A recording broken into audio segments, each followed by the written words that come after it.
Okay, so welcome to the Gemini call. Today is a hybrid event. Simon Evans is not joining us today, so I'm standing in. I'm Justin Anderson, Managing Director of Data and Digital at Connected Places Catapult, and the Director of the Digital Twin Hub. And with Simon being, I think he's at Center Parcs today, we're going to do things slightly different. We're going to shake it all up a little bit, and we're going to have a 20-minute presentation to start off with, don't tell Simon, followed by a 10 minutes. So everything's moving around a bit. So I'm going to start by introducing Michael Mulquin, who's going to come up and tell us about the local digital twin toolbox from the EU. Michael, please come on up. Thank you. Okay, great to be here. I'm representing Open and Agile Smart Cities, but I did work for the Catapult some years back, and I've been a member of the Digital Twin Hub for quite a while, although I'm not being as active as I should be. Developing tools to accelerate the implementation of local digital twins. So I want to start by quickly talking about three key concepts: local digital twins and Cityverse, data spaces, and MIMS. So is interesting. Some of these things haven't come up, I guess, and so I'll probably need to read this, because let me just turn this around a bit. So local digital twins, how the European Commission talks about city twins of places, and local doesn't mean close, it means locality. So a local digital twin is a digital twin that replicates what is happening within a locality, whether it's small, as a neighborhood, whether it's a city or whether it's a region, and tries to identify all the different things, all the different services and infrastructures that are in that locality, so that they can be better managed as a whole. And it doesn't mean a single digital twin. It means how digital twin technology can be used by the different domains, systems, and issues in that locality to help manage it properly. So the Cityverse is something that the European Commission is very interested in, but really all that's about is stepping into a local digital twin, whereas the kind of picture we have is a local digital twin, you have big screens and people looking at stuff and moving stuff around. It's where you can use the technology of a local digital twin combined with augmented mixed reality to step into that and to be able to look at actually what it would look like on the ground, and to get people together in a place looking at, if we change this, what would it look like? What would the difference be? The other thing is that local digital twins themselves require a data sharing ecosystem. So that's why we're talking about data spaces here. If you're managing a factory with a digital twin, or if you're building a Formula One motor car or a rocket, pretty well you own all the data that's relevant yourself, and it's fairly simple. But when you're trying to replicate a locality, there are many different agencies in that locality that are delivering different sorts of services or managing different parts of the infrastructure. And what's important is you need to be able to bring that data from those many organizations, which will be in many different formats, together, so that you can start to gain the wider insights you need to build that local digital twin. And of course, we know that there are different sorts of ways that that's being done.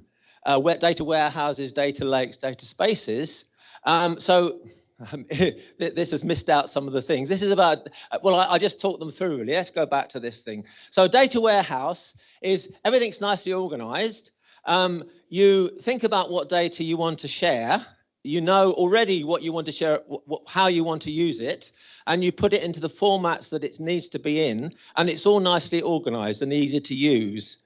The trouble with the data warehouse is that you need to know beforehand what uses you're going to put that data to, and what data is useful and what isn't useful. And what we've recognized, of course, is that lots of the time we find out later, if only we had that data that we could use to help us understand things better. And so there's been this move to a data lake where what we say is, give us all your data, doesn't matter what format it's in, what it's like, what quality it is, give it to us. And then when we want to use it, at that time, we'll transform it and make it usable. So that's been quite a big move over the last few years. But the thing, of course, is that both data warehouses and data lakes are centrally managed effectively. It's where you give your data to some other agency to manage so that it can be used in different ways. What a data space is about is a decentralized way of sharing data, where you find an existing ecosystem of organizations that are managing something together. It might be a port, it might be transport in a city, it might be energy. So you have an ecosystem of players that having to manage together that whole system and recognize, therefore, even though they're in it for the money, maybe some of the other players are competitors, but they know they need to share information and data so that they can manage that whole system better. And so a data space is where you find an ecosystem like that. And what you do is you enable each of the players to continue to keep hold of their data. They don't give it to anybody else. They hold it, but they make public which data sets and data sources they're willing to share, under what conditions and with whom. And then there's a governance thing set up whereby those agencies that are authorized to use that data are able to take it and to manage it according to the rules and governance that's there. And so it's a decentralized way of managing the data that we need to set up a local digital twin. Now, data spaces are still not very well known outside of Europe, although other countries are taking it on. But actually, it's a big heavyweight initiative. Catena X, for instance, is a global data space that's used to manage, if you like, the global supply chains of the automobile industry. Many, many different companies are working together to ensure that all the supplies needed to build cars are sent to the right place at the right time in the right way, to make sure that everything can be done in the most efficient way possible. And that's fully commercial, it's growing fast, and there are other commercial data spaces already being set up. And Europe is doing its best to help push this forward within Europe. And what it's doing is it's taking different aspects, different domains, different systems, such as health, such as education, such as transport. And what it does is to set up projects, fund projects of the key players together to look at what the challenges are and how to overcome those challenges to enable data sharing within that particular sector. And then what it does is, having done that, it then builds a data space that can allow all of the players in that kind of domain not only to share data among themselves, but to share data as and when needed with other data spaces in other regions and other areas, to make sure that things can be managed not just on a local basis, but on a wider basis too. And there's an example there of energy, where there's a list of 5 different big projects that were set up by the Commission, funded by the Commission, involving key energy suppliers and key players in the ecosystem that provided lots of really useful results and tools. And now I was talking at I was speaking at a workshop yesterday in CME, which is being set up now to bring all of that together and make an energy space for Europe, which could be used both locally, regionally, and across the member states. Now, of course, Open and Agile Smart Cities, we're interested in city data. And so we, as Open Agile Smart Cities, have been very much involved in managing a European data space for smart cities and communities. And that's also involved developing good practice, running pilots, learning what works and what doesn't work, and putting together good practice. So that's data spaces. Minimal interoperability mechanisms. Now, I'm the MIMS ambassador for Open and Agile Smart Cities, so this is close to my heart.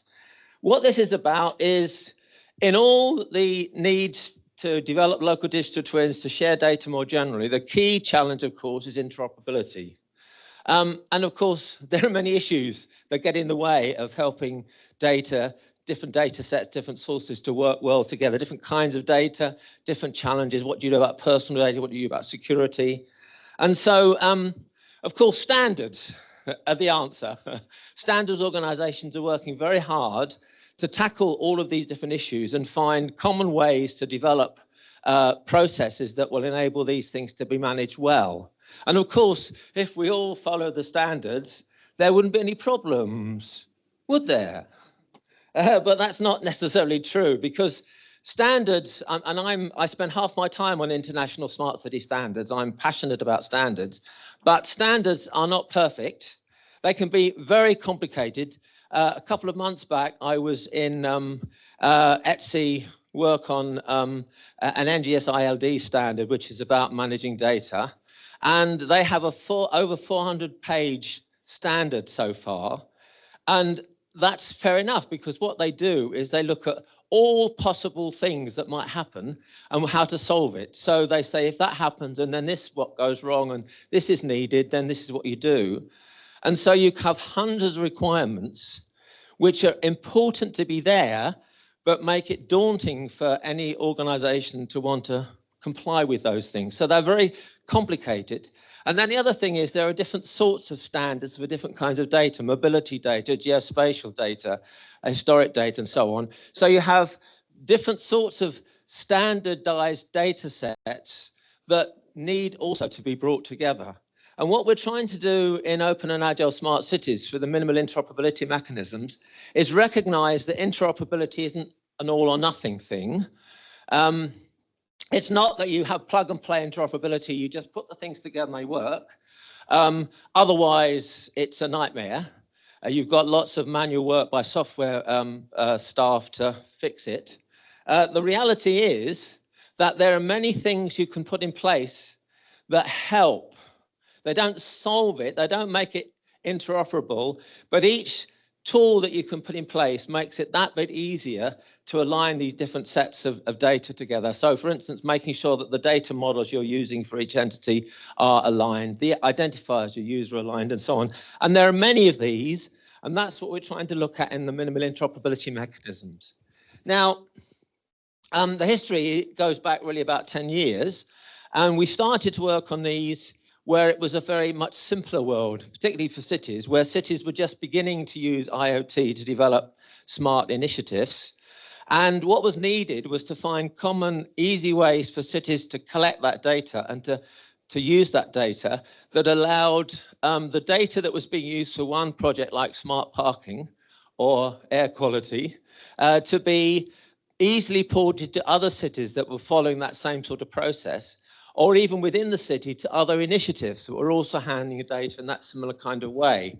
So we focused on coming up with a number of minimal interoperability mechanisms that help cities in this very basic, simple way of handling data. And they've been widely used and well appreciated throughout Europe and in other countries in the world as well. But what we recognized is that things are more complicated now. Cities tend to be using data in a much more complicated way, much larger data sets, big data on traffic management, on building management, facilities management, and so on. And so they need a more sophisticated way of coming up with these minimal interoperability mechanisms.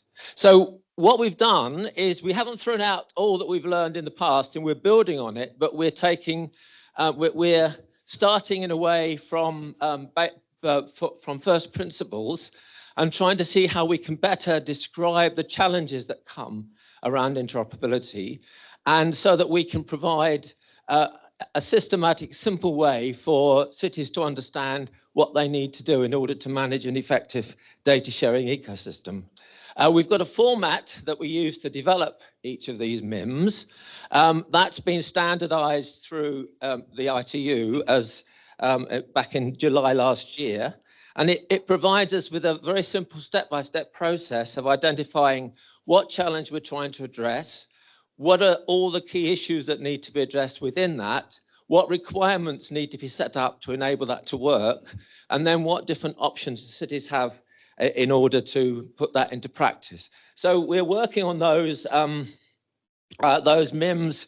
As I say, we've got lots of good experience already, but what we're wanting to do is to start from first principles again and make this into something that's really much more useful in the challenges that face cities and other areas today. And we do that with working groups focusing on each of these different areas that meet once every 2 or 3 weeks to take for these things further forward using use cases and so on to make it all work well. So that's the MIMS, and that's something we think is something really useful as you try to implement digital twins in your particular area. But I'd just like to fairly quickly look at how local digital twins are being supported in the EU at the moment. Now, the EU recognizes that cities are at many different stages when it comes to using this technology. You've got some that are very sophisticated. They're using it already very effectively, whereas others haven't really begun. They're just beginning to think about it and don't necessarily have the things they need in place. And what the EU didn't want to do was to somehow just focus on tools that would help the advanced cities and communities and leave behind those that were at the beginning stages. And so what it did was it set up initially a number of projects that it funded, it commissioned. One was to look at foundational work, in other words, to scope out what was needed in Europe to help all cities and communities to move forward with this. Another one was to look at, another one was to set up the EDIC, which we're going to look at in a moment. Then it's funded lots of projects, and it's also been funding standardization processes, which all of us, of course, can take value from, because in the UK, although we're not part of Europe in some ways, but the British Standards Institution is part of the standards work that's going on in Europe. So we're all part of that. And of course, definitely in terms of international work. So I won't go into all the details just to make sure we've got time. We've got our visitors from Brussels over there. So that's a quick moment. But just to quickly talk about the first step was to scope out the toolbox that was needed. What kind of tools are needed by cities and communities to develop local digital twins? So that was what's needed and how can we implement it? And quite a lot of work was put into developing a reference architecture to cover the key issues about which tools were going to be needed by cities to make that work. So that was a scoping out exercise. Then there was some work that was done about procurement guidelines and templates, which was really addressing in a way the more basic set of things that cities needed to be putting in place and procuring. And there's a lot of very good support materials that you can get online that's available. That, I don't know if you can see it, but that's got a list of some of the key issues that are covered by the procurement guidelines. And that's available now, that's finished, and that's very practical. And then another thing that's been done is to look at how the MIMS can be tested and checked to make sure that any product or services is compliant with the minimal interoperability mechanisms. The EDIC is really basically to say that in Europe, there's a number of member states have joined together to set up a proper structure to manage all of these things long term. So these things are going to be continued to be developed, the toolbox and everything else in the future. And there's continued to be projects that will help develop these things further. And then just to mention, as I've said, the European Commission is funding standards work, which we're involved in Open Agile Smart Cities. And also we're very much involved in some of the international standardization that's going on. A quick thing just to finish with, those who are interested in positive energy districts, where we're looking at how digital twins in particular can help ensure a district can tackle net zero more effectively. We've got a couple of days of workshops, online webinars next week, and the details are there. We'd love to have you on board. Thank you very much.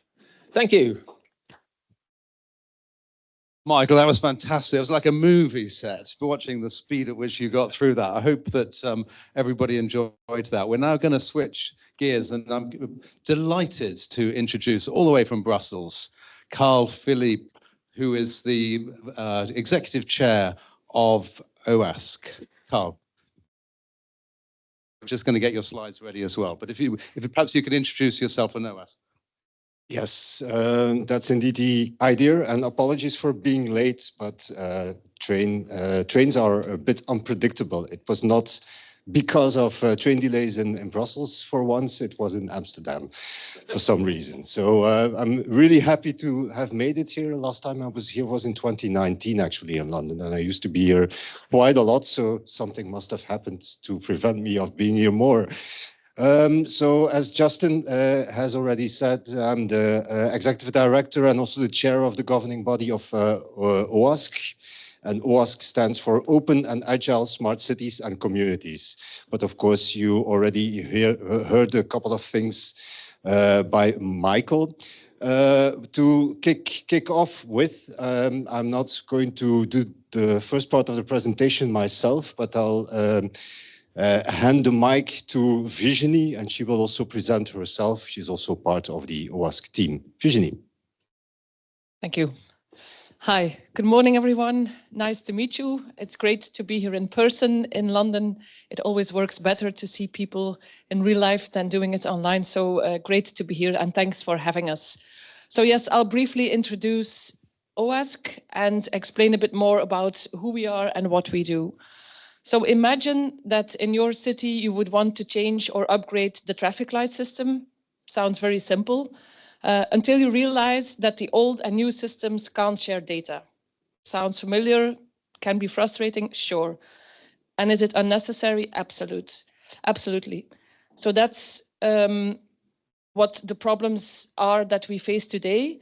In cities, we all want better digital systems, better services, but too often, departments, units, and systems are isolated. So we can't scale up, we can't connect unless we work from a common digital language. So as you see there, the problems that we face are that we work in with siloed digital tools, you can encounter vendor lock-in. Often you have the idea that you need to reinvent the wheel, and innovation goes very slowly. So that's where the MIMs come in, the minimal interoperability mechanisms. And what you get via the MIMS is that you have a set of guidelines for data sharing. It helps you to share data seamlessly. It also fosters faster rollouts. You can replicate data sharing systems, and it offers you a greater flexibility in terms of suppliers. So who are we? Who is behind the OASC network? We are an organization of more than 160 members currently. We have members in 37 countries, of which most are based in the EU still, but we work on a global scale. And as you may have heard, we focus on interoperability. And who are the members in our community? It's mainly cities and communities. Communities, for us, that means everything that is below the national level. We work with other government levels, also with academia, civil society, and industry. So why would you join the network? It's an easy access to ready-to-use MIMs and guidelines. You can help to co-create future-proof MIMs. You can also become a partner in funded projects. You can share and learn with peers from around the world, and you can be visible in a European and global community. So what are the membership types? I won't go through all the details, but just to give you an idea of who we have in our network and what you need to do or what you can expect from our side. So as explained, the members are cities, communities. We also have what we call strategic partners. That's more the NGOs, the universities and the like. And then we also have enterprise partners. And then in the third column, you can see what the annual fee is. Good news is that for cities, communities and strategic partners, there is no fee to be paid. We want to keep the threshold as low as possible. And for enterprise partners, we have various types of fees. And what you will get, you can see it in the last column. So to our members and strategic partner cities, communities, we offer premium visibility on our website. You also get priority access to collaboration in our activities, like the webinars we organize, the MIMS working groups, of course, the task forces and funded projects. Members can also take part in our online academy. And if you are a city or a community, you automatically become a member of the Council of Cities, which means that you can help to strategically direct OASC. So you can decide which topics will be discussed in the year and what priorities you want to focus on with the network. And then for strategic partners, it's quite similar. The only thing being that, also there you are allowed to be part of the MIMS working groups, of course. I think that's an important aspect to highlight. A difference between enterprise partners and the others is that you can also take part in the MIMS working groups, knowing that you are not able to vote. We work in a co-creational way, which means that members and strategic partners can have their say on the MIMS. They can vote, and enterprise partners can also have input in developing the MIMS, but they cannot vote. And then how to join us? As said, we want to be open and agile, so we also tend to keep our processes quite easy and simple. So you schedule a meeting with the OASC team online. If you are a city or a strategic partner, we sign a memorandum of understanding. And if you are another category, then you sign a letter of intent. And upon approval of the governing body, you're part of our community. I just wanted to highlight some upcoming events that might be of interest to you. We have a summit coming up. It's hybrid, so if you want, you are very welcome to join us online. It's on the 13th of June from 10 to 1 Central European summertime. You can also find more information about us on the website, and if you have more questions, you can find the email address below. It's colleagues of mine and myself that are behind this email address, so you will get in touch with us. And I think that's it for my part, so thank you very much. Thank you, Virginie, for this introduction to our network. To give you another couple of numbers, at this moment we are 170 members strong. 120 of those are based in European Union. I think we have 10 members in the UK. At this moment, the latest member that joined was the Birmingham City Council only a couple of weeks ago. But we also have strong memberships in South Korea, in Japan, in Australia. We're about to onboard also a member in Taiwan, the city of Kaohsiung. And on the other hand, we also have an expanding group of universities, research groups, and NGOs, and organizations such as Connected Places, Catapult, also joining the network. Michael already presented a lot of what I'm going to present next, because it was supposed to be also an introduction. We also maintain a model, actually. I date back from the time that smart cities was a very new concept. I used to work for the city of Ghent in Belgium, and we were one of the pioneers together with a lot of UK cities also on developing smart city strategies. Now we move beyond that, and the concept has quite matured, and actually nobody actively uses the term smart cities anymore. But this is the working model that we use in our network to also explain to lesser mature members of the network what we are actually talking about. Because if you talk about interoperability and standards on local digital twins and data sharing and so on, a lot of the lesser mature public authorities tend to just zoom out, except when they have a tech nerd in their ranks. But it's not all about tech. To give the example of myself, I'm a lawyer, so I also quite understand what this is about. There are actually 5 layers. The bottom layer is the infrastructure layer, and then there we're talking about computing capacities, but also sensors, actuators, cameras, and so on. All the stuff that is needed to capture data and to do things with data at the technical level. The second layer is all about the data itself. What can you do with data? You can share data. You can share data at the local level. You can do it on a regional level, on a national level, but also on a higher level, for instance, the European level. And there we are working on a federated data space, for instance, on smart communities. And what is the sector of smart communities? It's actually another sector. It brings together just about everything that happens at the local level. It is about mobility, it is about health, it's about weather events, it's about social data and so on. So federating that type of data to make use of it at the local level, that is what we aim for. The middle layer is actually, to us, the most important one, because this is the pivot between the more technical stuff and the use of the data and the technical stuff. And this is about interoperability, the minimal interoperability, as Michael already explained in his presentation, and Virginie also presented. Once you have all that in place, you can move to the next level. In the end, you want to make use of digital tools in an interoperable way. You want to make use of the data that you have available and that is shared between different actors of the private and the public sector and the research sector.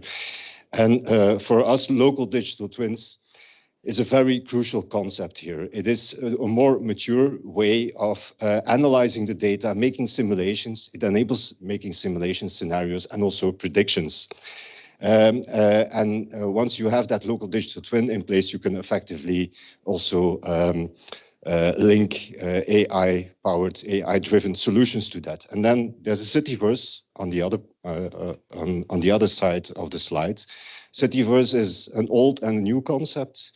It is actually the citizenverse that enables or makes it possible that this whole stack is used also by citizens to have their say and to make or enable better decision making. So this is the model, and we're active on every single part of this stack with OASC and of course our membership and our partners. I'm going to skip the MIMS because Michael already presented it. This is the standards. This is the Y 4505.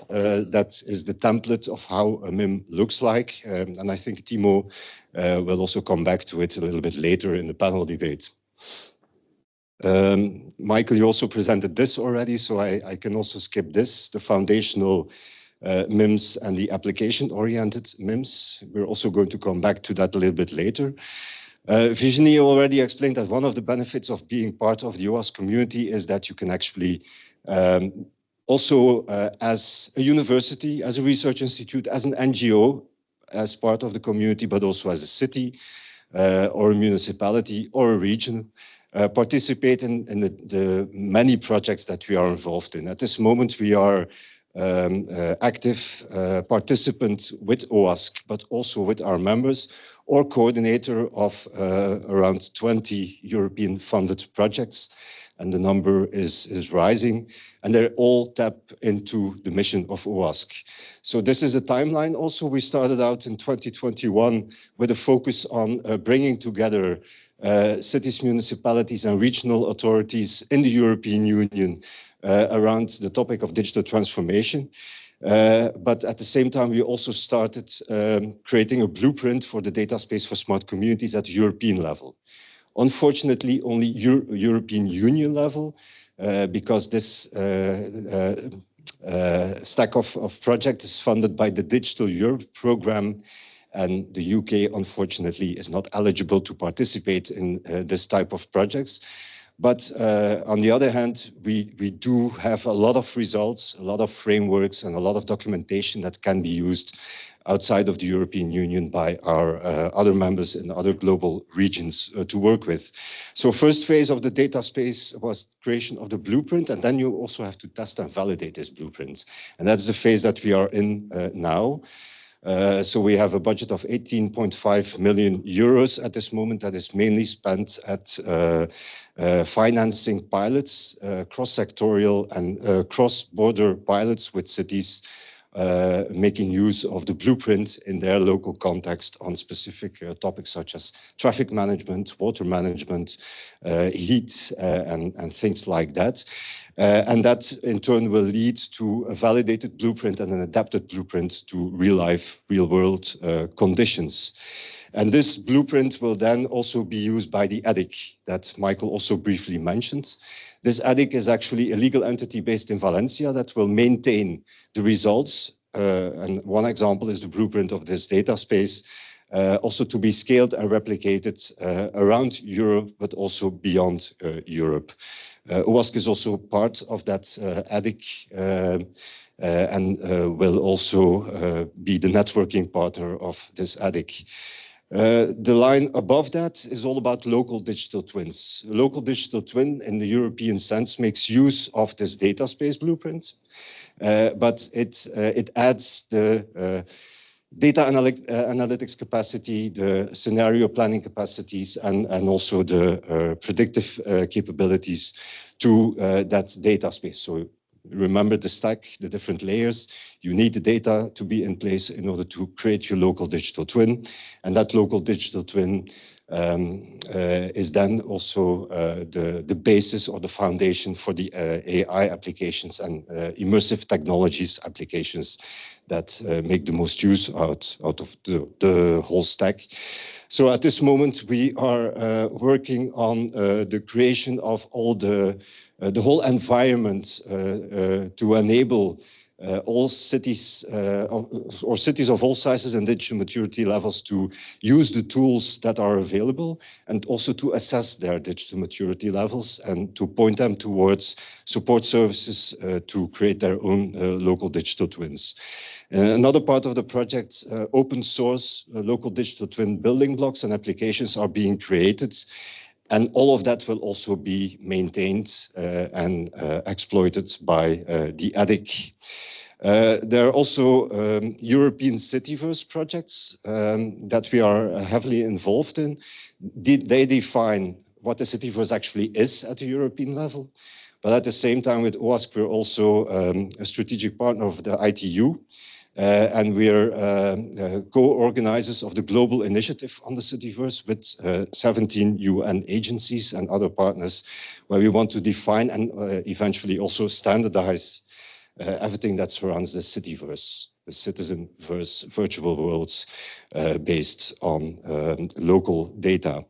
And I'm going to skip the rest of this slide because it goes further. There's also an AI testing and experimentation facility for smart and sustainable cities and communities where we are involved in that enables also companies to make use of infrastructure in cities to test out their AI algorithms, solutions, and so on, based on the data space blueprint and also based on the tools in the local digital twin toolbox. So this is basically these are all the activities. In every single box, we are working as OASC with our partners, with city members, for instance, City of Rotterdam, Valencia, Tampere. They are all involved in many of those projects. So that was supposed to be my introduction, but I'm aware that Michael already gave a lot of information about the different blocks. Over to you, Justin. Fantastic. Now, no, thank you very much. Nobody tells Simon how long we overran during this session when he comes back from Center Parcs. So what we're going to do now is we're going to move into a panel discussion. We've got some questions that we can then put to the panelists at the same time as the panel discussion, which allows us to make up a little bit of time. We will also continue with the recording so that those online that want to stay will be able to stay throughout this whole event, even though the normal schedule, of course, for the Gemini call is just that half-an-hour window. So we'll keep that rolling. What that also means is that the panel discussion will be recorded and we can broadcast it afterwards, so long as all panelists are happy with that. I know that that might be something that was added in at the last moment. So I just want to check that. We're all good with that. And so I think, Carl Philip, you're going to be chairing this discussion with the intent to work out whether or not there's a better bridge that we can build between the UK cities and the EU, and what that will take for us to do. And that's the intent of this. So I'm going to pass it back to you. We've got some questions as well that are up on screen here that are maybe we'll use as a sort of starting point for the panel discussion, because this is the overlap from the last session, and of course the presenters will be on the panel as well. So Michael, do you want to come up and join us as well? And we'll get started on this next bit. And Carl Philip, I'm going to hand you the mic over here. You can be here as our chair, and Timo, where are you? You're going to come and join us as well. And Virginie, are you going to be joining us? Thank you. That's 1, 2, 3, 4, 5. We're all here. Great. Perfect. Justin, you also have to take a seat, of course. Justin, just to start the conversation, how does this resonate looking at the current UK policies and the UK frameworks? What is the connection with the work that, of course, you're very familiar with the work of OASC, so this should be a very easy question for you, but how does it resonate? Just to start creating the bridge between the two worlds. I mean, I would say that what has happened over the last... What we've seen over the last few years is a little bit of divergence between activities that are going on in the UK and the EU. However, the general direction of travel is very similar. We're all progressing on the technology front. We're looking at legislation that will drive this forward, and we're looking at putting in place the appropriate regulations that will ensure that where the technology can improve society and resilience, that we'll be able to achieve that. I think now is the time to think about how we start to bring things together a little bit closer, recognizing the work that's been going on in the EU, some of the new acts that are coming out. I know that our government is looking at those acts and considering how it will ensure that we will be able to work together. There is a new act, which is the Data Use and Access Bill currently, which we expect to get royal assent before the summer recess. When that comes into play, we will then have the beginning of a journey that starts with the primary legislation, the statutory instruments that the ICO will be managing, and it'll ripple through to our regulators. And my expectation is that this will create the real drive for change, systemic change, and allow us to bridge the gap between innovation and regulation at the points where this is going to benefit society. Innovation and regulation, that is indeed something that we are all confronted with and striking the balance there. But very happy to hear that we are moving along the same lines and we can actually work together between the UK and the EU. But of course, for us, for OASC, being a global network and also having that global outreach, for us is interoperability as such is quite crucial. So we have the MIMS and we also have the MIMS Plus. I don't know if you managed to explain the difference between the two, Michael, but maybe Timo, you can explain how we actually work with OASC on interoperability and that it makes sense or should make sense to the whole world. Well, coming from local government myself, obviously. Can I also just add, there's a question on MIMS at the back there that we might want to add into your answer. Yeah.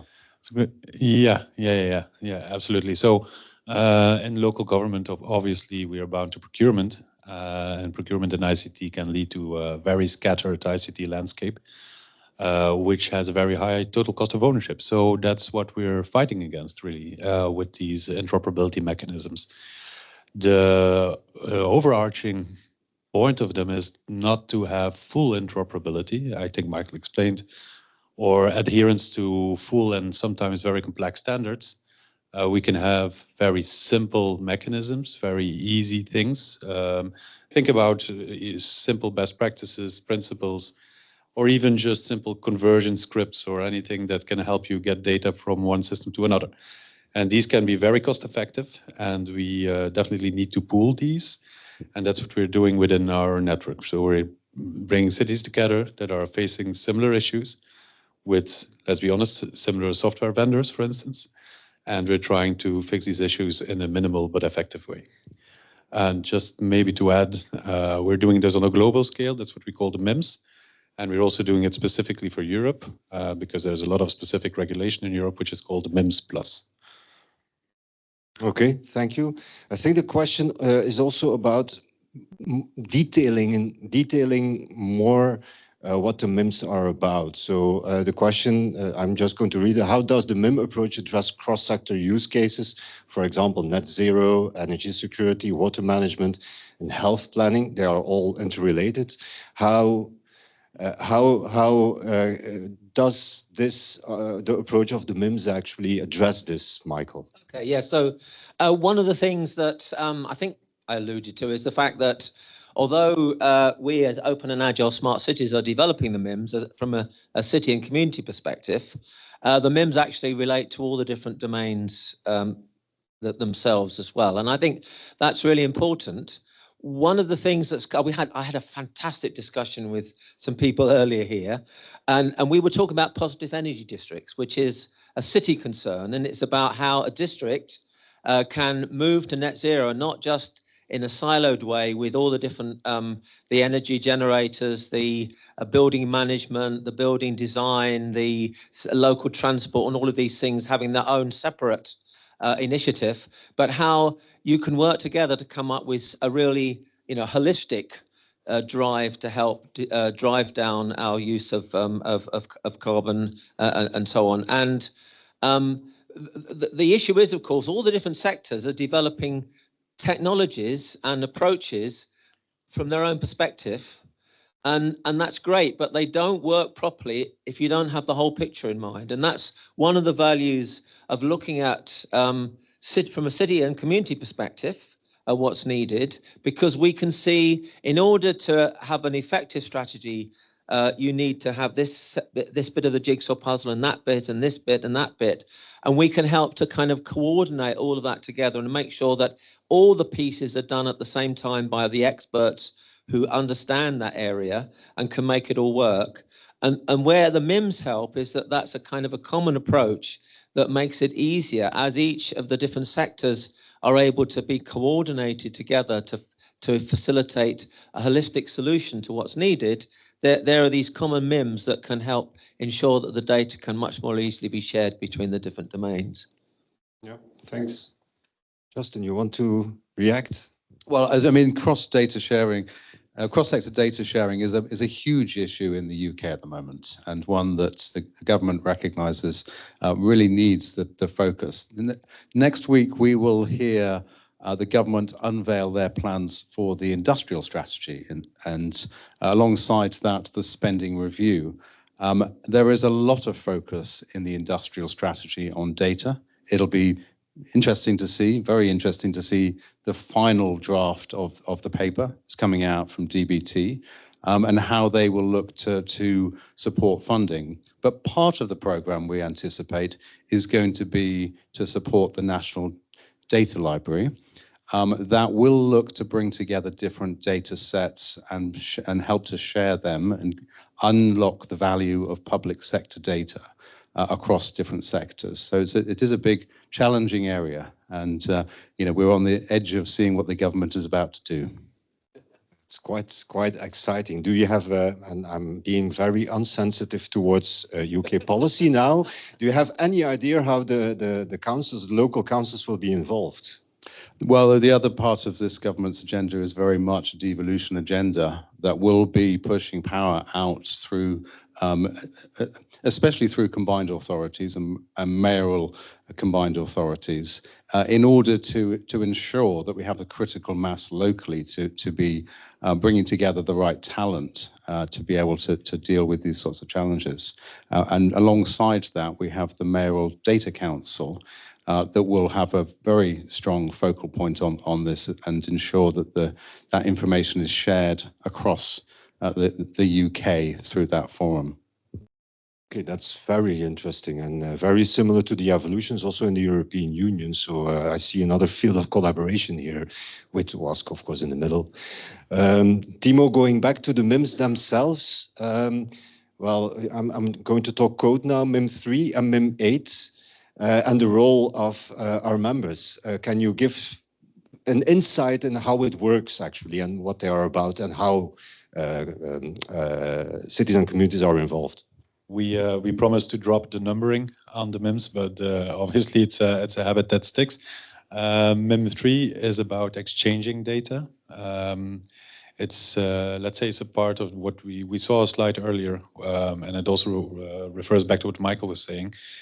We have foundational MIMS that cover every step of the data journey, we call it, from accessing, over representing, over securing, and then eventually sharing data.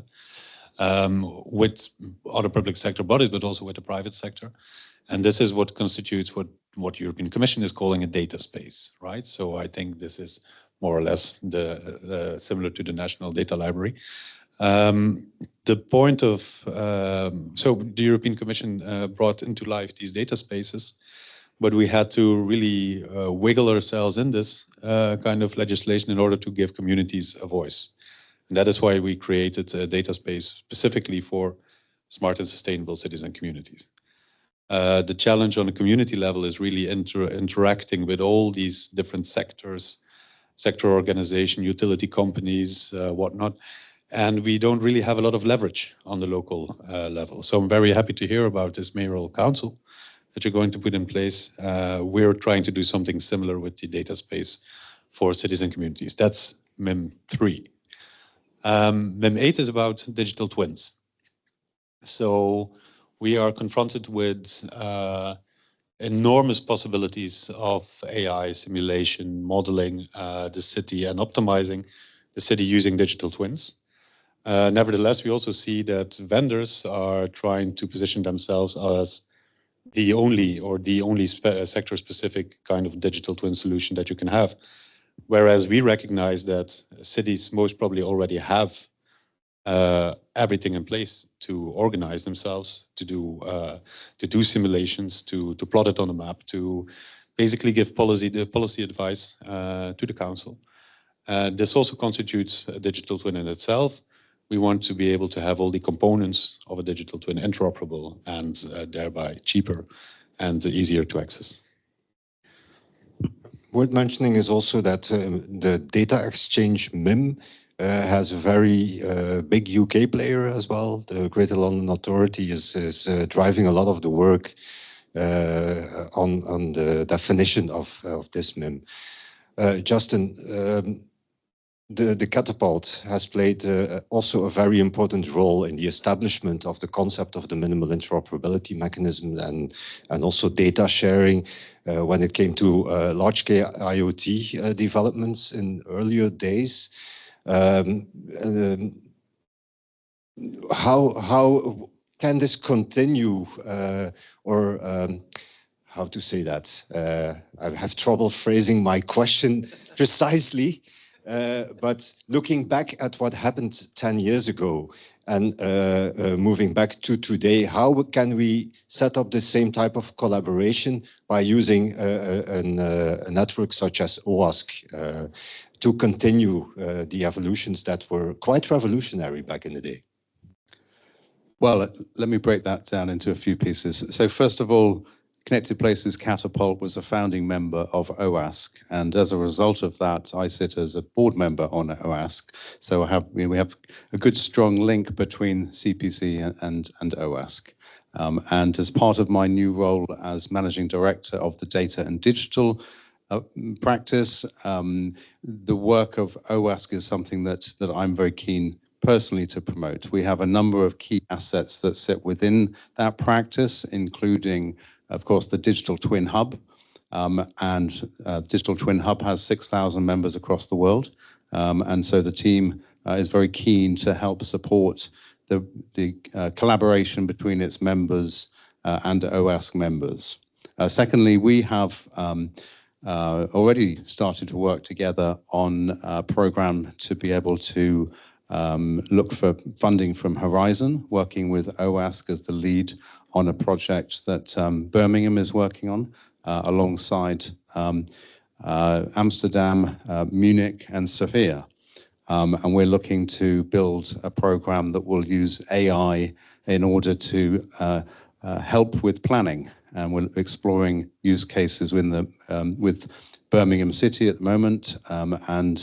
Those use cases are focused on the Knowledge Quarter, which is an area that they are looking to build out their expertise around life sciences. And so we have a platform to be able to support that. So it's as the city as a platform supports innovation that is a key part of the city's growth, we'll be focused there. So there's a lot going on. We're very keen to support OASC. I think it's done a fantastic job, and I would fully encourage Digital Twin Hub members to get involved. Okay, thanks. Virginie, looking at you now, you're responsible for communications, events and partnerships, membership also in the network, but you're also responsible for the Smart Communities Network in the European Union. Justin just mentioned that there will be funded opportunities in Horizon Europe. Well, there are a couple of them now, but how can we make sure that this information also goes to our UK members and partners? How do we work with that? Yes, thank you. Yeah, I think it's a very good question, and it also aligns very much with our global outreach. So what we say is that we are indeed a global network, so we also want to work beyond the EU. I think what is very positive in the evolution that we see in Europe is that indeed there is more consciousness about the local level. So they're reaching out to the cities and communities there. So that's very positive. And to actually very briefly explain what this Smart Communities Network is. So as part of a bigger project that the European Commission has set up in providing local digital twin toolbox procurement tools, we have set up what we call the Smart Communities Network. It's a network that has an association in each of the 27 EU countries. And the idea is that they are indeed a kind of intermediary between the EU level and the local level. And that's for OASC, that is really crucial. So I think how we want to engage the UK partners is to also make that knowledge about upcoming EU-funded opportunities available to the UK partners, to also make sure that they have first-hand insights in, for instance, upcoming calls for projects. That's one thing, but also to actively engage them. So reach out to you and hear if there are projects that you would want to join as a partner. So that's what we can offer. And I think also it's not only about the funding opportunities, but it's also really about sharing the knowledge and expertise across the two, how do you say it, worlds, as you said. So also to tap into your knowledge, because there is a lot of expertise here about the data sharing and the digital twins. And I think there's a lot to gain from sharing that knowledge between the EU partners and the UK partners. So I think to answer your question, what we want to make sure is have the Smart Communities Network as an intermediary, not only between EU and the local level, but also reaching out to the UK level, and then also bringing that knowledge in the wider global OASC community. I just wanted to pick up on that point of being able to learn from each other around data sharing. We published a report last week. If you search for the Digital Twin Hub and look for the data sharing working group, I think it says annual report, but it's a report. You'll find a link there to the work that we've been doing over the last year. And that working group has been very actively working across different sectors to understand what's happening in the UK. I think that, in fact, OASC might have joined one of those sessions and presented what was going on. So we've captured that as well. But it's a great report showing where we're at and various different conversations that have happened over the course of time. So that, I think, could be a good way of being able to share more broadly with the EU. Absolutely. Yes, thank you. Michael, you're actually a standards guy. You're the standards guy, actually, with all your hats, IEC, but also now involved in every single standardization effort when it comes to digital twins at the European and at the global level, but also data sharing. Can you try to explain again, why is this important? I had trouble understanding all the standards work. You did a lot of the first time that I saw you, by the way, was here in London on stage representing TM Forum, when you were talking about smart city standards. So that was already wow. But can you try to explain again why this is important and how the UK, with your knowledge of what is going on in the UK, is involved and can get better involved into the standardization work that we are doing at the moment? So, I think I already said in my presentation, standards are really important because that's very detailed, careful work to try and cover all the key issues in their complete extent. The challenge, of course, is first of all that standards can be very complicated, and we do need a way to help, particularly cities and communities that are smaller and have less resources, to be able to really take value from these standards. But also, one of the challenges is that standards tend to be made by specialist technical committees that are very good at their bit, but aren't always aware of the wider perspectives. And so what we have is a standards world that's doing lots of really important work, but is not very joined up. And one of the things that we're trying to do in OASC, by being involved in a number of these different organizations, standards organizations, at a strategic level, is to try to help align the different things that are happening. One of the things that's really good is that there are 5 different standards committees on smart cities in ISO and IEC, 2 standards bodies. Now they're all being combined into a joint technical committee, which will help. We've had for a while a joint coordination committee with ITU on standards, and that's something we need to do better. But it is a really complicated thing, and one of the things that we hope to be able to do increasingly more effectively for our members is to be able to help link together all of the different key pieces of work that are going on and try and bring that together into coherent stories, so that you can see, if we want to achieve this, there's this useful standard, there's that standard here, there's that standard here, and this is how you can put them together. And that's something that we'd love to do. British Standards Institution is a very strategic body globally around smart city standards. We did some of the earliest smart city standards that were then incorporated into ISO standards, and we continue to be valued as a body that was kind of ahead of the time in a way. What I think has happened is to some extent BSI may have, because of various changes in that, it could do with a bit of a encouragement, more people working together with it, because BSI has a really important overall role in standards to help coordination. And if we can bring more of the kind of issues we're talking about here into that, I think that will really help to bring the UK even more into the lead in terms of strategic work. If I can pick up on that, I'm trying to read one of the questions in the back. I'll try to read it out loud. Because I think it's an interesting one. It's organizations are still trying to work out what is the best for interoperability. Is it, sorry, it skipped. There you are, at the top. How do you balance the speed of standards when not knowing how we need to work most effectively in the future? Well, part of the answer here is standards are crucial, are very important, but the kids that are writing your code don't even know what ISO is.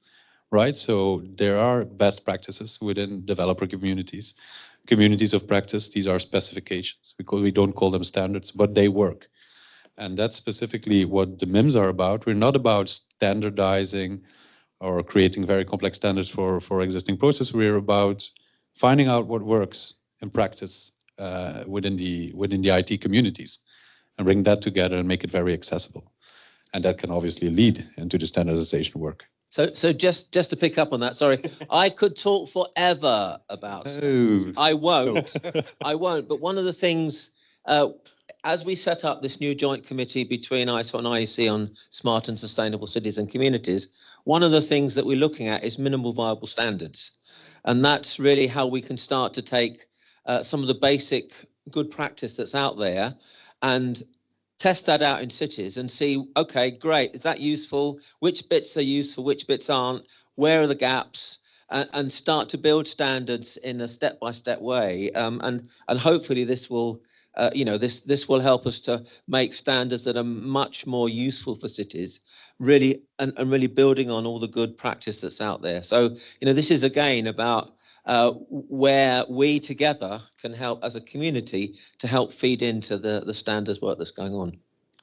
I just want to pick up and look at standards as within the bridge that I described earlier, the innovation regulation bridge, because we see a number of different regulations that will be hitting UK infrastructure over the next few years. If I were to pick up on one that the Ofgem are working on, ED3, it will require the DNOs to ensure that the infrastructure they have is wholly resilient.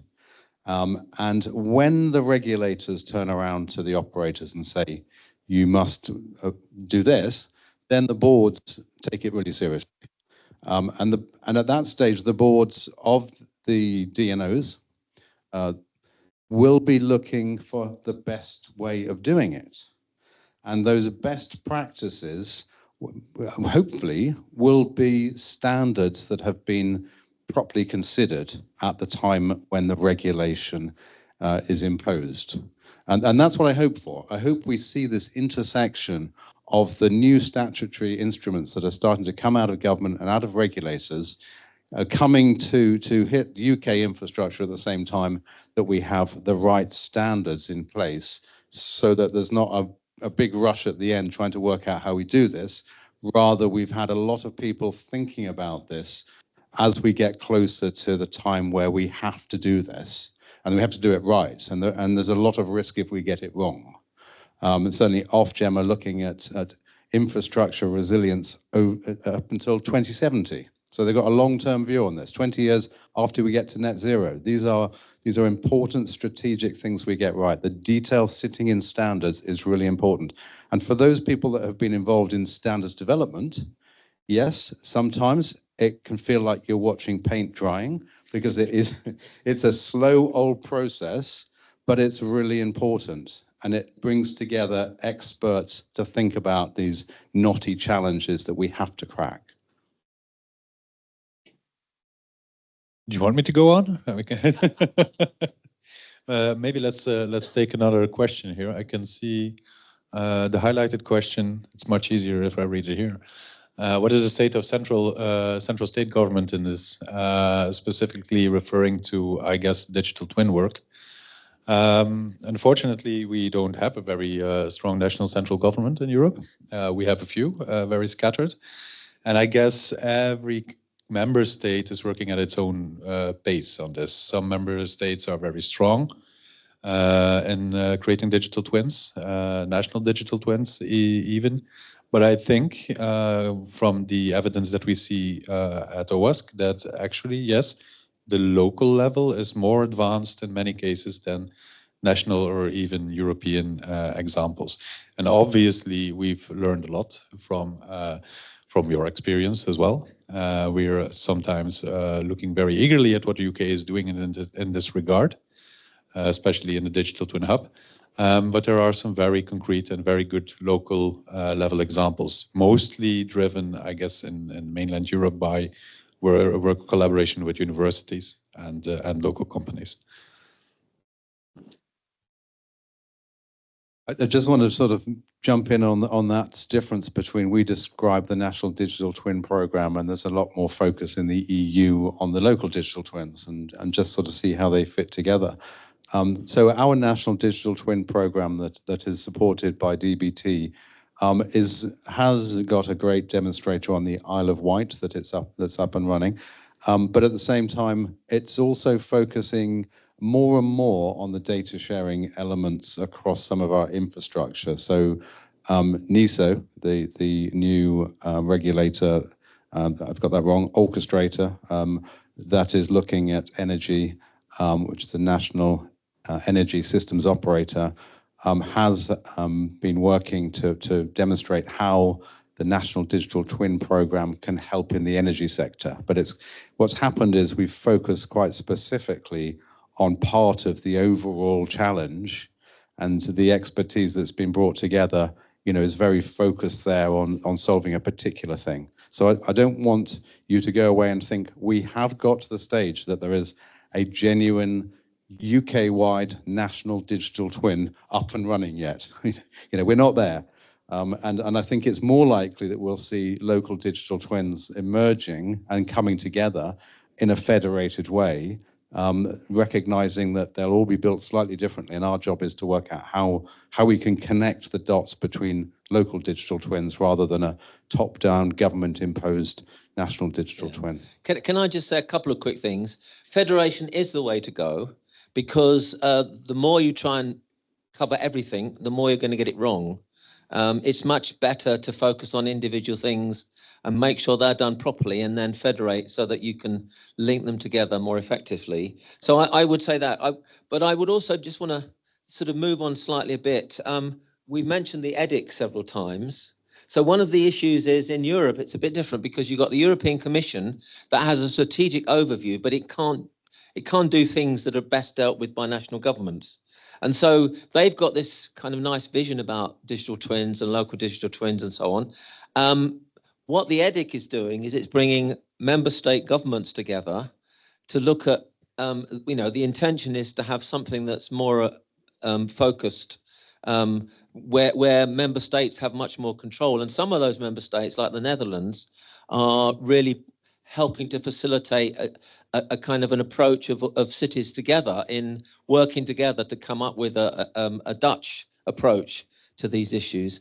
And I think that the point about this is that there's probably this is one of the areas where there could be some really interesting collaboration as the EDIC starts to work together, as some of the national governments, such as the Netherlands, are looking at ways to help coordinate local digital twins, that I'm sure there's a lot that we can learn from each other together. Yeah, I fully agree, Michael, and it's good that you mentioned it. Also, looking at the role that OASC is taking there and the Smart Communities Network that Virginie already described, this is also an instrument for this EDIC.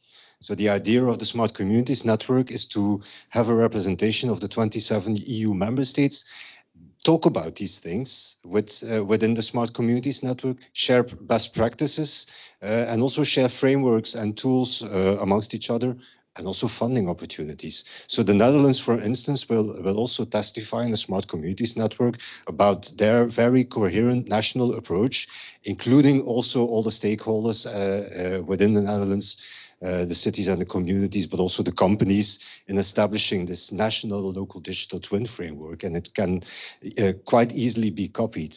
And I see it as our role as OASC also to involve our whole membership, our global membership, in this type of work and this type of dissemination of good practices. I think it was the Dutch who originally coined the phrase, the smart city, back in the 90s. I think they were the first to establish a digital representation. Not sure. The digital city in the 70s was Amsterdam. That was one of the first concepts, but I found an earlier example in Los Angeles, actually. They created the very first data platform with, well, you know, those cards with those dots on, actually creating a very first digital twin of the whole city in the 60s. And they called it a smart city. So, but we can... So the definition continues to evolve over the course of time. Absolutely. Could I just also, a specific thing, because you mentioned energy. Now, one of the things, because I had a chance to talk to the Dutch digital twin kind of, I don't know what they call themselves, but energy is a key issue for them too, specifically in their work. And I think, again, these are some of the ways that as we start to work more closely together, that there could be some mutual exchange of experience and ideas. Yeah, but there's also a question about that. How can we get involved in the design of sectoral data spaces? When you work in a place at the local level, there's no such thing as just sectoral. Everything is connected to everything.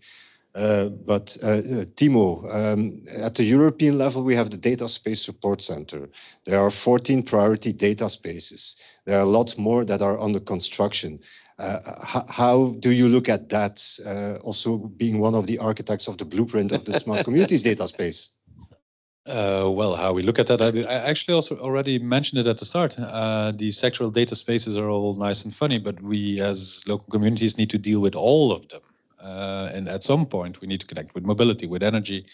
And it's very good that companies and institutions are coming together within sectors, but it doesn't make it easier for communities to tap into them. So that's why we need leverage as communities. We need to come together. And we need to be able to convince our utility companies to actually share data, not on their terms, but on our terms, because we needed to manage the city.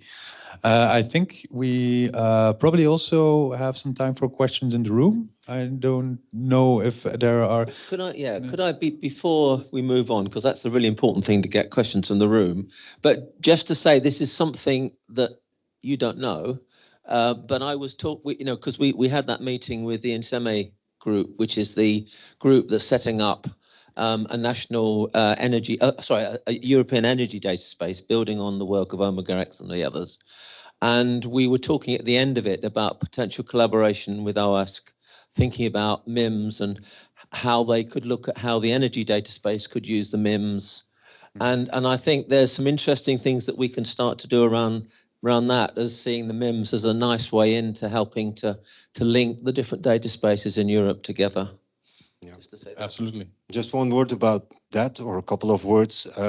The data spaces as such in the European Union, they are only, well, you can only work on them when you're eligible for Digital Europe funding. So fortunately not UK, but there are a lot of data spaces that are currently under construction that are funded by the Horizon Europe program.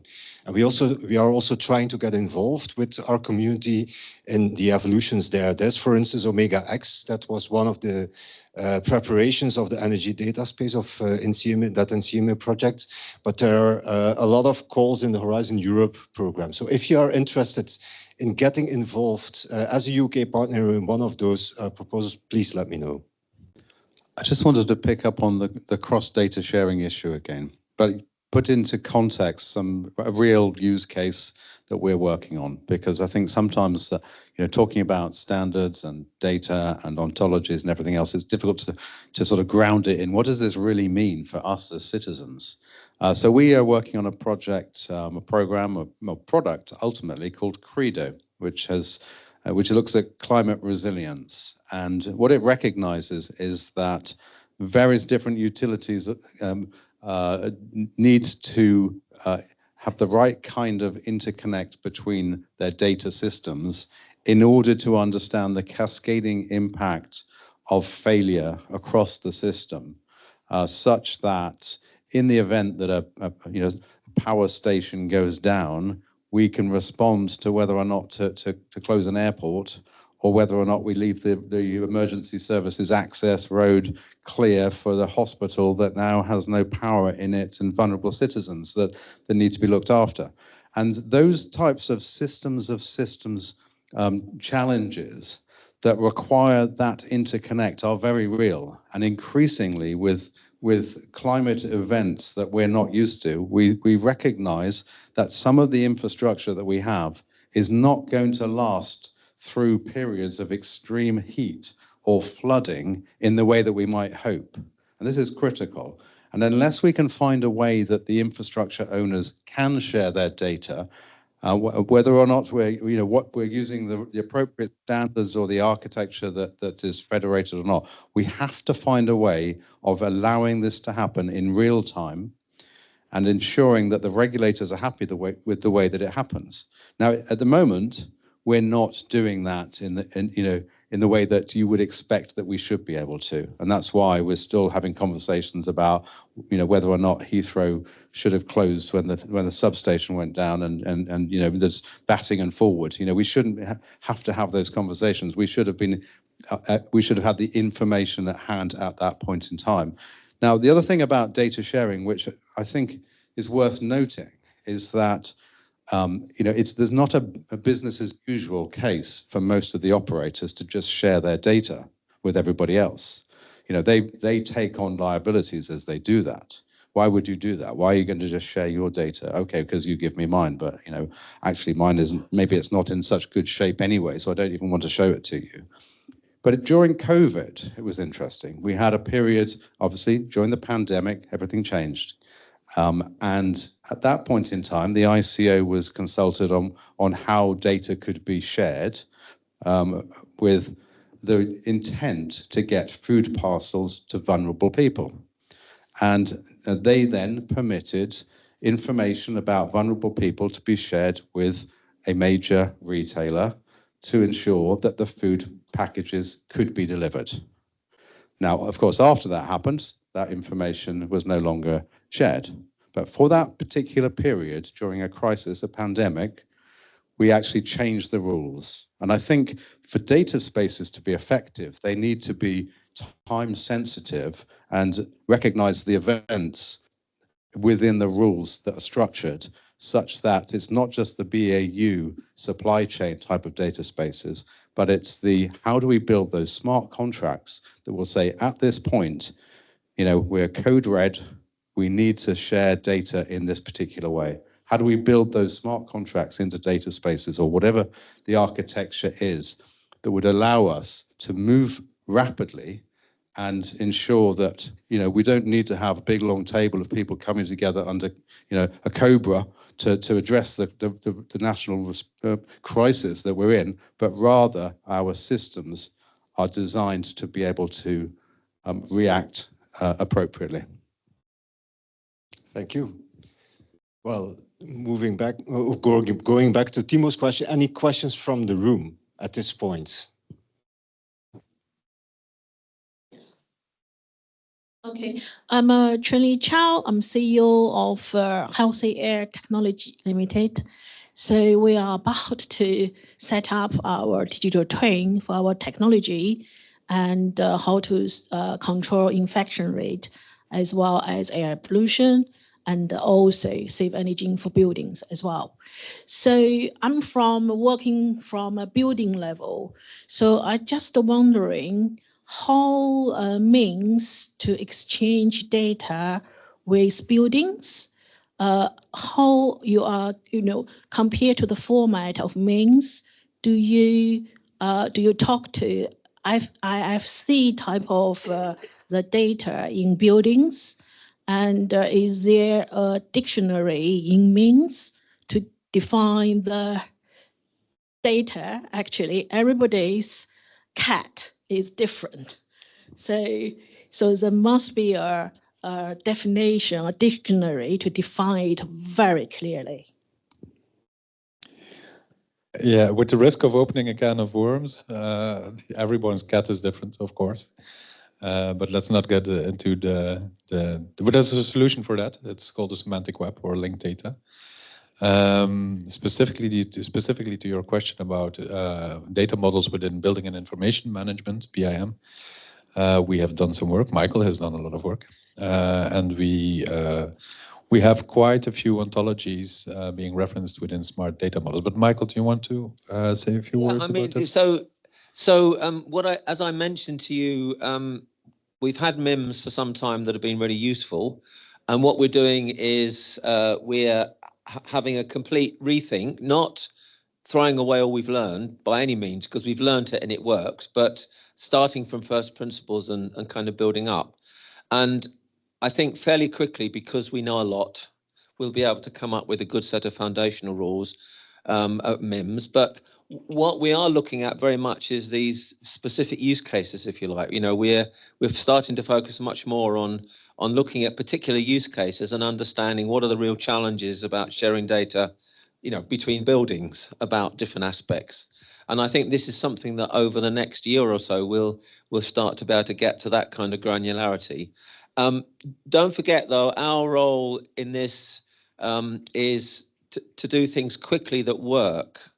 So standards will be needed in these areas, and I think, you know, what we'd like to do is we're looking, you know, over the next few years is to start to, you know, that's a great use case, and if you'd be willing to put time into it at the right time, that'd be really helpful for us to think about that, with the aim of then potentially trying a few things out and then taking that into, you know, the international standardization and making sure it's consistent with the data models and ontologies that are already there, and seeing what changes are made.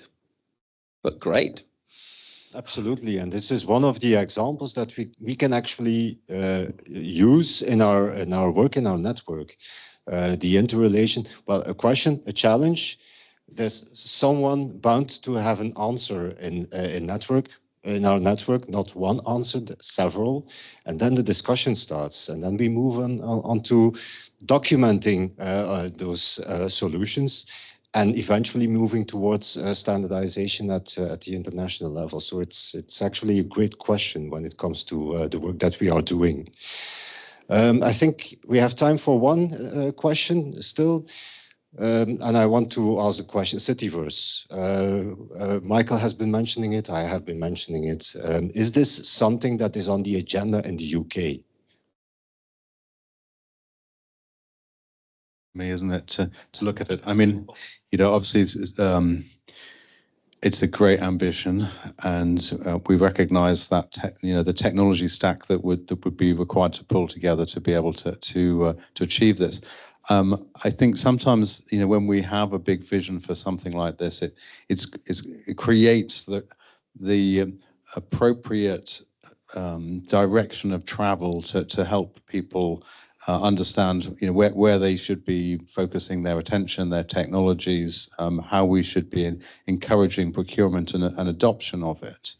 But you know, it can also end up obfuscating some of the core use cases that sit underneath it.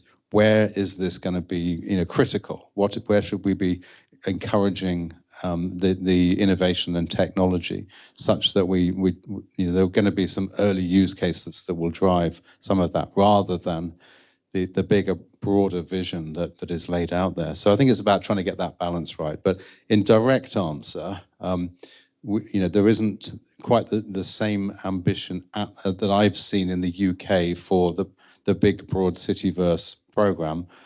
We still sort of tend to see some of the different technologies working in different ways. What we have been doing is working on a program which is National Cyber Physical Infrastructure, and this was a government-backed consultation that we were involved in leading, that was looking at how we connect the dots across the different technologies in a broader stack than you know, the world of the digital twins that we've been working in. And that has come out with some good policy recommendations for government. Okay, thanks, Timo. Well, just I was very skeptical of the Cityverse at first.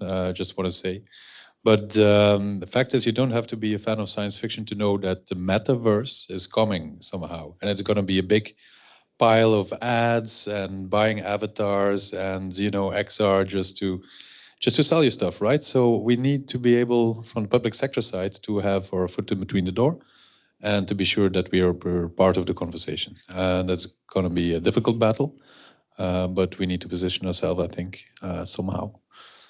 Yeah, I fully agree. Oh, Sarah's got a question. Two quick questions.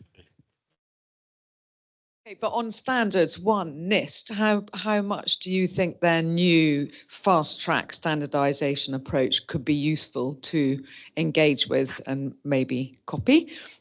And the second one is, from the European perspective, how much do you think the Interoperability Act and the Data Governance Act, and in due course the Data Act, will really make a difference to the data sharing and the data governance agenda in terms of trusted data sharing?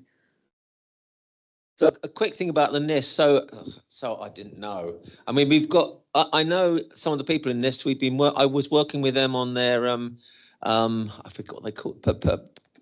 Pivotal points of interoperability stuff. Some time back with some of the key people there, and we have some NIST people involved in our some of the IEC Smart City Systems Committee working groups. So I will ask them. That's very helpful, because the more models we can get of things that have been done elsewhere, the easier it is to make the case to implement them in our international work. The other part of the question, I think, was about the EU Interoperability Act and how it will drive change. The broader data sharing. Timo, this is yours. Well, the Interoperability Act. It's really about creating this community of practice on a European scale. So somehow you could say the Commission copied our work at OASC, bringing communities together and really sharing these interoperability kind of tips and tricks, basically. So I think it will be valuable. Obviously, working at OASC, we've seen the value of sharing these kind of things. For the second part about the Data Act, if it will, Data Governance Act, right? How it will unlock, we're now just dry running this basically with these data spaces. We're trying to see how and how we can have these public-private partnerships really create value. There are some good examples. It's working in the energy sector for sure, but it's very early day to say if we'll be able to really unlock the trillions that the Commission is promising us. Yes, indeed. And the problem is, I presented the pipeline of projects. They are actually all coming from the Data Governance Act, Data Act, Interoperable Europe Act, AI Act. It is a combination. A government such as the European Commission is very siloed. They're organized in a very siloed way. We actually play the role of connector between different DGs and the European Commission as well, trying to make sense of what they are putting into their regulations and then putting it to practice and trying to change the regulations or the way that they are implemented as such. So this is also a role that we see for a network as OASC. Does it make sense? Yes, it makes sense, a lot of sense, because a lot of the regulations have been made on the basis of consultations with our members when it comes to smart communities, mobility, energy, and all the related sectors. So it makes a lot of sense, but now it has to be put in practice. And we are already encountering a lot of timing issues, for instance. The timing of the different acts, what is in the act is not really aligned, but also the funding is not really aligned. For instance, the Federation of the Data Spaces, the Commission launched a program called Simple, establishing smart middleware for data sharing. This project is actually only delivering or will be delivering very concrete results that we can use in the data space for smart communities in 18 months' time. While we are at this moment piloting the different data spaces and we want to federate after this summer. So there's a misalignment there as well. Can I just, I do need to segue from your point about timing to the timing of today, because I think we're out of time. But I know that this conversation can continue, but I think in respect of those that might have other plans at this particular point in time, it probably is time to bring it to an end. So can I just end by saying thank you to the panel, Carl Philippe, Virginie, Timo, Michael, fantastic. What a great discussion. What we will be doing is taking that discussion. We've got it all recorded. We'll be editing it down. We'll be taking the transcript, and it will be searchable on the DT Hub site that would allow us to kind of replay some of this conversation. And for those that perhaps haven't got an hour to sit but want to know what Timo thinks of the MIMS, you can go straight there and find MIM 3 if you want to go and find that again. But I hope that this is the end of the beginning of a new phase of relationship between CPC and OASC, and also the UK and the EU, because we are so well placed to help bridge that gap. And I think it's important and incumbent on us to do that.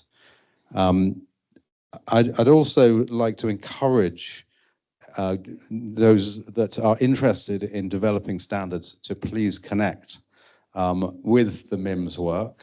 And for those cities that might be watching this, please connect with OASC and to learn from across the world what best practice is looking like in this broad world of open, agile, smart cities, or digital twins, or smart cities as a whole. It's a fantastic network that's been established, and the work that OASC does is really admirable. I think that's probably it, unless, Ryan, there's any other bits and pieces you think we should wrap up on before we go. The only thing was going to be around follow-up. So what would be the best approach, and who should we engage in terms of sharing details around OASC? Would it be Virginie around global partnerships and engagement? Great. So we'll look to send, I'll let you go ahead.